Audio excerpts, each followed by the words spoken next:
تصلی علی احد منہم مات ابدا، اور آپ نے کبھی بھی جنازہ نہیں پڑھنا ان میں سے جو بھی مر جائے اس کا، ولا تقم علی قبرہ، اور نہ ان کی قبر پہ کبھی کھڑے ہونا ہے۔ اس کو آپ ریورس کر لیں کہ اہل ایمان کا یہ حق ہے کہ ان کا جنازہ بھی پڑھا جائے اور ان کی قبر پہ جا کے دعا بھی کی جائے، تبھی ان چیزوں سے منع کیا جا رہا ہے منافقین کے حق میں، کیونکہ عبداللہ ابن ابی ظاہری کلمے میں تو مسلمان ہی تھا،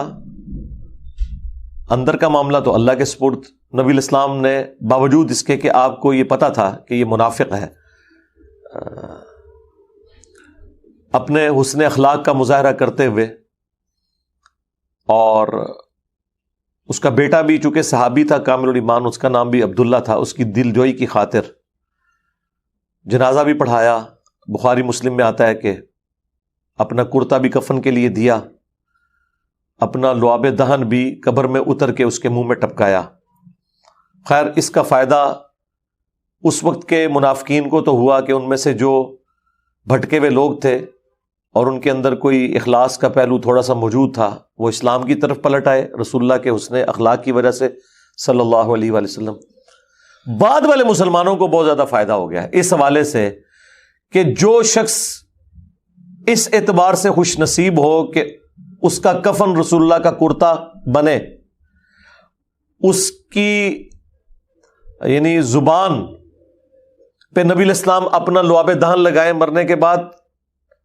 اور اس کا جنازہ خود پڑھائے اور اسے خود اپنے مبارک ہاتھوں سے قبر میں اتارے، اور اللہ تعالیٰ ان کے بارے میں کیا ارشاد فرما رہا ہے کہ آپ 70 دفعہ بھی دعا استغفار کریں، ہم ان کی توبہ قبول نہیں کریں گے۔ تو سرکار باقی لوگ تو پھر شاہی کوئی نہیں، یعنی آخرت کے فیصلے اللہ تعالیٰ نے ایمان اور اعمال کی بنیاد کے اوپر کرنے ہیں۔ اگر نسبتوں پہ کوئی فیصلہ ہونا ہوتا تو یہاں پہ ہو جاتا۔ نام لیے بغیر ایک بہت بڑی شخصیت کے بارے میں یہ لوگ کلیم کرتے ہیں تاریخی روایتوں کی بنیاد پہ، جو پوری زندگی اہل بیت کے ساتھ اپنی دشمنی نبھاتے رہے دنیا سے مغلوب ہو کے۔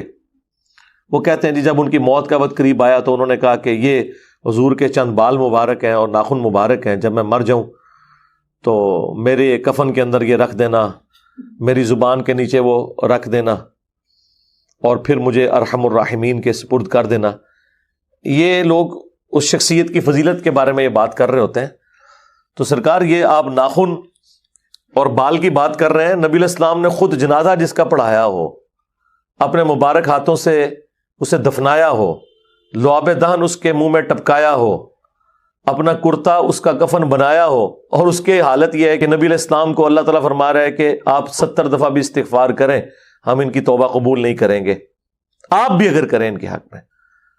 اور آپ نے نہ تو آئندہ ان میں سے کسی کی نماز جنازہ پڑھنی ہے اور نہ ان کی قبر پہ کھڑے ہو کے کسی کے لیے دعا کرنی ہے۔ انہم کفروا باللہ، یہ وہ لوگ ہیں جنہوں نے اللہ کے ساتھ کفر کیا، ورسولہ، اور اس کے رسول کے ساتھ، وماتوا وہم فاسقون، اور انہیں موت اس حال میں آئی ہے کہ یہ فاسق مرے ہیں، مجرم ہیں، ظالم ہیں، اللہ اور اس کے رسول کے دشمن اور مخالفین میں یہ شامل تھے۔ یہی ٹاپک اب آگے چل رہا ہے آیت نمبر 85 سے، وَلَا تُعْجِبْكَ أَمْوَالُهُمْ وَأَوْلَادُهُمْ، اور مت تعجب میں ڈالے ان کے مال اور ان کی اولاد آپ کو، انما یرید اللہ ان یعذبہم بہا فی الدنیا، اللہ تعالیٰ چاہتا ہے کہ اسی مال اور اسی اولاد کے ذریعے انہیں دنیا میں عذاب دے۔ یہاں بھی ہم نے بڑے امیر لوگوں کو جنہوں نے حرام کی کمائی کی ہوتی ہے، لوگوں کی زمینیں ہتھیائی ہوتی ہیں، لوگوں کا مال لاحق ہڑپ کیا ہوتا ہے، آپ دیکھتے ہیں کہ موت کے قریب جس اولاد کی خاطر انہوں نے حلال اور حرام کی تمیز گنوائی ہوتی ہے، بعض اوقات وہی اولاد ان کا گلا دبا کے مرنے کے بعد سٹامپ پیپر پہ انگوٹھے لگوا رہی ہوتی ہے، یا انہیں گلنے سڑنے کے لیے چھوڑ کے دوسرے ملکوں میں چلی جاتی ہے، اور بعض اوقات وہ اولاد ایسی نافرمان نکلتی ہے کہ ان کا سارا جو جمع پوجی پوری زندگی کی ہوتی ہے وہ بیچ کے کھا جاتے ہیں، اور پھر وہ لوگ اسی اولاد کو بددعائیں دیتے ہیں، جو اولاد انہوں نے بڑے رو رو کے اللہ سے مانگی ہوتی ہے، تو یہ سب کچھ کیا ہو رہا ہوتا ہے؟ جو اللہ تعالیٰ نے قرآن میں فرمایا کہ اللہ تعالیٰ چاہتا ہے کہ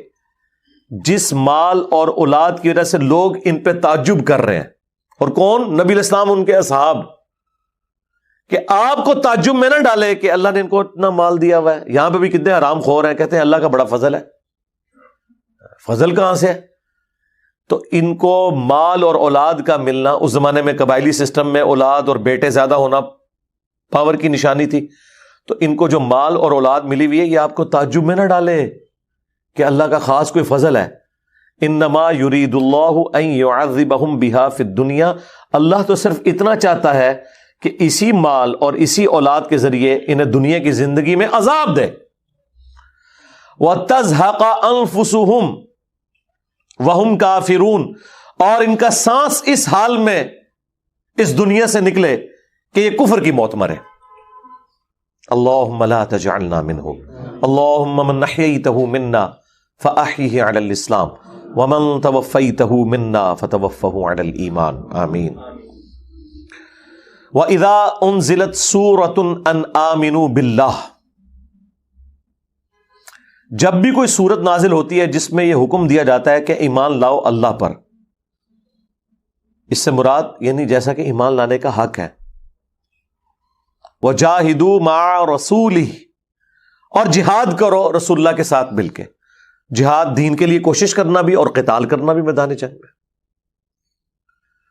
استأذنک اولو الطول منہم،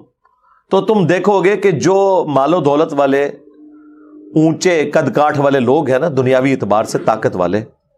ان میں سے ان کو اس حال میں دیکھو گے کہ وہ اجازت طلب کر رہے ہوں گے کہ یا رسول اللہ ہماری تو مجبوری ہے، ہم نے جہاد میں نہیں جانا، ہم اس مشکل وقت میں آپ کے ساتھ کھڑے نہیں ہو سکتے، اگرچہ حرمت رسول پہ جان بھی قربان ہے، لیکن اس وقت ذرا تھوڑی مجبوری ہے، پھر سے انشاءاللہ۔ وَقَالُوا ذَرْنَا نَكُمْ مَعَ الْقَاعِدِينَ، وہ کہتے ہیں ہمیں تو اس حال پہ چھوڑ دیں، جو پیچھے لوگ رکے ہوئے ہیں نا، یعنی عورتیں اور بچے اور مریض لوگ، ہمیں بھی ان کے ساتھ چھوڑ دیں، اس کی وجہ ہے کہ ہماری مجبوری ہے، ہم آپ کے ساتھ شامل نہیں ہو سکتے۔ اصل میں بزدل ہیں، یہ تو نہیں وہ کہہ سکتے ہم بزدل ہیں۔ اور کون لوگ؟ جو طاقت والے لوگ ہیں۔ غریب آدمی کو تو لوز کرنے کے لیے کچھ ہوتا نہیں ہے، وہ تو کہتا ہے مروں جان چھوٹے اس دنیا سے۔ اس لیے آپ دیکھتے ہیں کہ ہمیشہ انبیاء کے اوپر غریب لوگ ایمان لے کے آتے ہیں، جن کی جنت دنیا میں بنی ہوئی ہے، ان کو کیا تکلیف ہے کہ وہ اپنی چودراہٹ کی قربانی دیں اور وقت کے پیغمبر کی آواز کے اوپر لبیک کہیں۔ رضوا بأن يكونوا مع الخوالف، یہ اسی پہ راضی ہو گئے ہیں کہ پیچھے رہ جانے والوں کے ساتھ شامل ہوں۔ وطبع على قلوبهم فهم لا يفقهون، اور اصل بات یہ کہ اللہ نے ان کے اوپر مہر لگا دی ہے اور یہ کچھ سمجھ نہیں پا رہے۔ اور مہر کیوں لگائی وہ ہمیشہ یاد کر لینا ہے آپ نے، سورہ الانعام کی آیت نمبر 110، کہ ہم ان کے دلوں کو اور آنکھوں کو پھیر دیں گے کہ ان کو حق بات سمجھ ہی نہیں آئے گی، بسبب اس کے کہ جب پہلی دفعہ ان پہ حق کھلا تھا انہوں نے آنکھیں بند کر لی تھی۔ اور پھر ساتھ اللہ تعالیٰ نے فرمایا وَلَوْ أَنَّنَا نَزَّلْنَا إِلَيْهِمُ الْمَلَائِكَةَ، اب ان کی طرف اگر فرشتے بھی نازل ہوں اور مردے بھی قبروں سے نکل کے ان سے باتیں کریں اور قیامت کا دن بھی ان کے سامنے قائم ہو جائے، تب بھی یہ ایمان نہیں لے کے آئیں گے۔ اچھا، حیران کن بات ہے، قیامت بھی قائم ہو جائے پھر کیوں نہیں ایمان لے کے آئیں گے؟ اس لیے کہ سورۃ الانعام میں اللہ نے فرمایا سورۃ الحجر کے اندر کہ پھر اگر ان کے سامنے آسمان سے کوئی فرشتہ بھی نازل ہونا، یہ کہیں گے ہم پہ جادو ہو گیا، یہ فرشتہ نہیں ہے، ویسے نظر آ رہا ہے، کوئی نہ کوئی بہانہ بنا لے۔